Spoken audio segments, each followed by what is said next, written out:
സമയം എന്താ 6 മണി ആയിട്ടേ ഉള്ളൂ കേട്ടോ. രാവിലെ എഴുന്നേൽക്കുമ്പോൾ തന്നെ നമുക്ക് സന്തോഷമുള്ള ദിവസമാണ്, അല്ലെങ്കിൽ സന്തോഷമുള്ള കാര്യങ്ങൾ എന്തെങ്കിലും നടക്കാൻ പോകാമെന്ന് അറിയുമ്പോഴത്തേക്കും കിച്ചണിൽ കയറാനും കാര്യങ്ങളൊക്കെ പെട്ടെന്ന് തീർക്കാനും വല്ലാത്തൊരു സുഖമാണല്ലേ, വല്ലാത്തൊരു എനർജി. അപ്പോൾ ഇതാ രാവിലെ ഫിഷിന് ഫുഡൊക്കെ കൊടുത്തിട്ട് ഒരു നല്ല അടിപൊളി ചൂട് കട്ടൻ ചായ ഒക്കെ കുടിച്ച് എൻ്റെ പണിയൊക്കെ ഞാൻ ആരംഭിച്ചു. അപ്പോൾ പറഞ്ഞു വന്നത് എന്താണെന്ന് വെച്ചാൽ എനിക്കിന്ന് ഭയങ്കര സന്തോഷമുള്ള ദിവസമാണ് കേട്ടോ. ആ ഒരു സന്തോഷം നിങ്ങളോടും കൂടെ ഒന്ന് ഷെയർ ചെയ്യാമെന്ന് വിചാരിച്ചു. എന്താണെന്നല്ലേ, എൻ്റെ അമ്മയും അച്ഛനും നാട്ടിൽ നിന്ന് വരുവാണ്. വീടുമൊക്കെ വിട്ട് വേറെ സ്ഥലങ്ങളിൽ ജോലി ചെയ്യുന്നവർക്കൊക്കെ മാത്രം മനസ്സിലാവുന്ന ഒരു വല്ലാത്ത സന്തോഷം. അപ്പം എന്താണെങ്കിലും ഇന്നത്തെ ദിവസം എനിക്ക് ഏറ്റവും സ്പെഷ്യൽ തന്നെയാണ്. എന്താണെങ്കിലും എനിക്ക് കിച്ചണിലൊന്നും കയറാൻ സമയം കിട്ടില്ല. അതുകൊണ്ട് തന്നെ എൻ്റെ പണിയെല്ലാം ഞാൻ തീർത്ത് വെച്ചിട്ട് ഞാൻ റെയിൽവേ സ്റ്റേഷനിലേക്ക് വന്നു.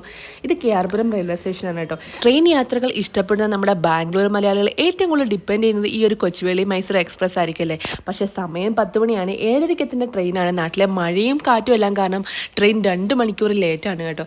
അപ്പം എന്താണെങ്കിലും ഇതെന്താ ക്ഷമയോടെ കാത്തിരിക്കുകയാണ്. അപ്പൂപ്പനെയും അമ്മമ്മയും ആ ഉറക്കത്തിൽ നിന്ന് എഴുന്നേറ്റ് വന്നതാണ്. ഇവിടെ ഞങ്ങൾ മാത്രമല്ല, ഒരുപാട് മലയാളികൾ അവരുടെ പേരൻസിനെയൊക്കെ നോക്കി നിൽപ്പുണ്ട്.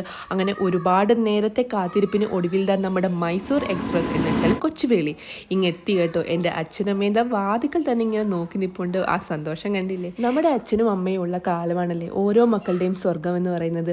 നമ്മുടെ ഇഷ്ടങ്ങളൊക്കെ മനസ്സിലാക്കുന്ന, അല്ലെങ്കിൽ നമ്മുടെ ഇഷ്ടങ്ങൾക്കനുസരിച്ച് എല്ലാം വാങ്ങിക്കൂട്ടി എല്ലാം നുള്ളിപ്പെറുക്കി ഇതുപോലെ നമ്മളെ സ്നേഹത്തോടെ കാണാൻ വരാൻ ഇവരല്ലാതെ വേറെ ആരല്ലേ ഉള്ളത്. ശരിക്കും പറഞ്ഞാൽ അമ്മയച്ഛനും എത്തിൻ്റെ സന്തോഷത്തിലാണ് ഞങ്ങൾ. അപ്പം ഇനി ഞങ്ങൾ കുറച്ച് എന്നെ എൻജോയ് ചെയ്യട്ടെ. എല്ലാവർക്കും ബൈ.